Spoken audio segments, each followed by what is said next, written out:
the aisle to get a better look, and then it burst into flames across the floor, the seats, and up the wall to the ceiling.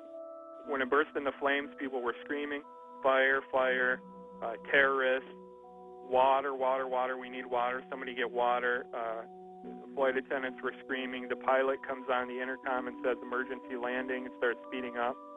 And while this is going on, the terrorist man's being hauled off into the first class area by a couple passengers. We are 5 days into this, and we've not seen any surveillance footage. The media doesn't seem concerned about eyewitnesses seeing a man videotaping the whole flight aimed at this guy. When we first took off, I noticed about 10 seats ahead of us to the left-hand side, he had a camcorder, and I didn't think much of it. I thought maybe this was his first flight and was just excited. And then when the actual incident occurred, I looked up, and he was the only one standing and filming the entire thing. That's obviously an accomplice or a handler or something. We've got this other guy getting him through security. I mean, any other comments? When we were being detained in Detroit, we were held in an area of the baggage claim area. All the passengers from our flight, there was nobody except for some law enforcement personnel. After we had been there for about an hour, all the time with our carry-on bags, 3 bomb-sniffing dogs were brought in. One of them sat down by the bag that was brought in by the man in orange. He had an orange. He appeared to be of Indian or Pakistani or some similar descent, maybe around age 30. He was walked back to a room, not in handcuffs. He went in the door. He was in there approximately an hour. When he came out, he was handcuffed, taken away. An FBI officer came up to the group of the rest of us passengers and said the following, which is not exact, but close. "You're being moved to another area. It's not safe here.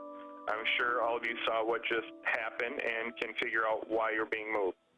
We were taken to a customs area, and they brought bomb dogs in, checked all the luggage with that. Another person was taken aside and handcuffed and brought out, and we were moved into another room for safety reasons, they told us. My story on this has been the same all along, and the FBI now has 5 versions of their story, which I clearly lay out with a time period and with each version, and they're not credible. There is absolutely no excuse for the reason why. Number one, we were left on the plane for 20 minutes, not knowing if there was another bomb there. Number 2, security allowing us to take our carry-on bags off the plane, and we stood there with all of our bags together for an hour until the bomb-sniffing dogs arrived. And then, after they found one, well, then we're moved to another area, and now they don't want to talk about the man who was taken away.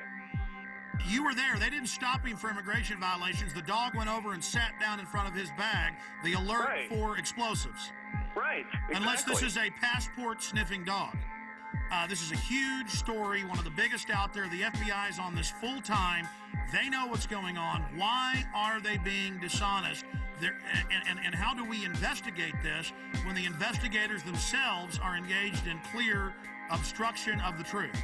I don't know how else to take it. It's either utter incompetence or intentionally hiding something, and I don't know how to take it. And still, we're now, 8, 9 days into this, and we still haven't seen the Amsterdam footage.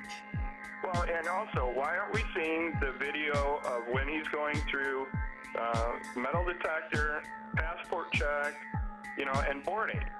This is a modern airport. You'd think they would have video of all this of some sort. They didn't say, oh, we'll look at that. They just said, no, there was no one helping him, which is very suspicious, instead of just putting the footage out. If somebody robs a bank or holds up a gas station, well, there's video footage of the incident on the 11 o'clock news, usually that very night. If I'm not correct, well, show the video. What are you hiding?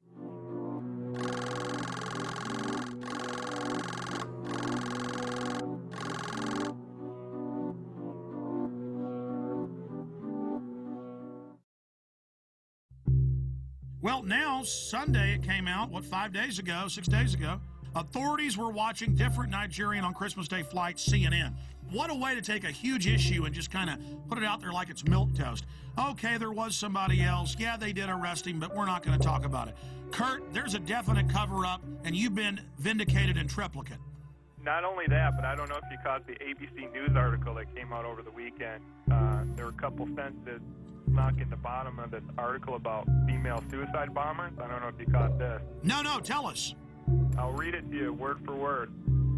Federal agents also tell ABC News they're attempting to identify a man who passengers said helped Abdul Muttalab change planes for Detroit when he landed in Amsterdam from Lagos, Nigeria.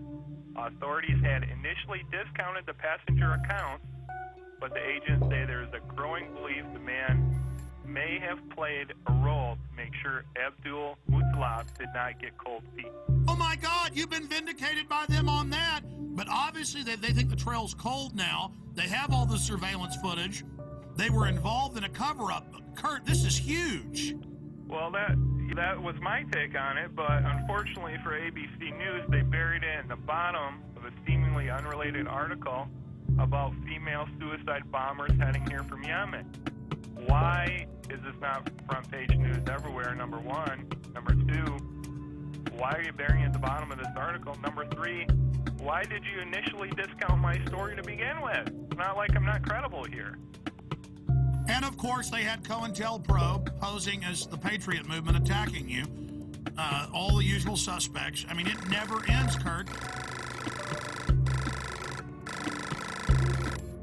We are, of course, going to get into the top story today.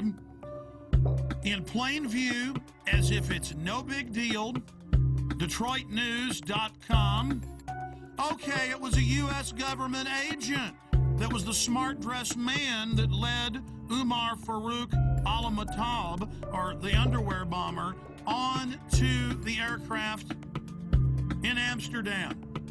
After a month plus of lying and saying that no such man existed, and saying no one else was pulled off the plane in Detroit, supposedly with a bomb. Now they've admitted that happened as well.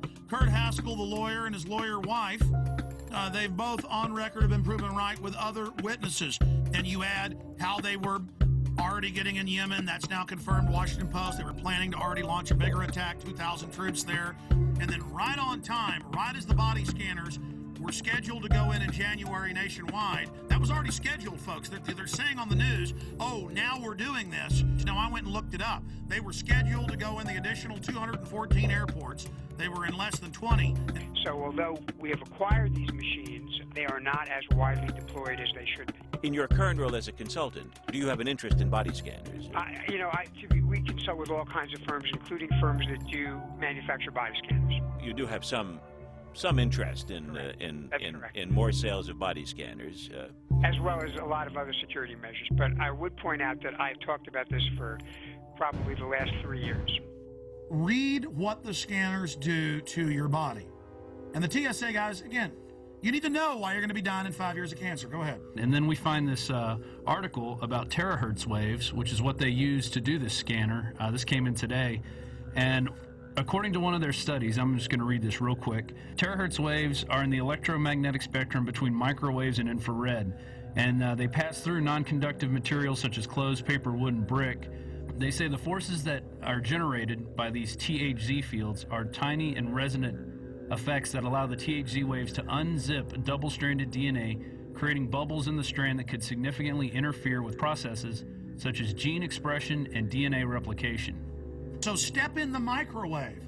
And of course, the fools don't know that the reports you've pulled up and I've looked at, these things are leaking. But the TSA guys are going to love dying of cancer. Oh, yeah. This is fun. Surrounding it. They're all around it. The thing's right there. Well, see, that's kind of the good thing, though. See, evil always gets judged. These guys make excuses. They're going to make excuses about scanning naked children, scanning naked women and men. They're going to make excuses about how it doesn't hurt you. They're the ones that are going to die first. Oh, yeah. 8 hours a day standing around it. And I'm sad for them, but this is what they want. This is what they get.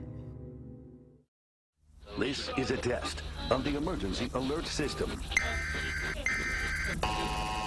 Let's go ahead and play the clergy response team clip. Now remember, Before this became national news, we got the secret documents from pastors who've been recruited by FEMA. We posted the secret documents with FEMA phone numbers. Train your flocks to turn their guns in. Train your flocks to go to FEMA camps.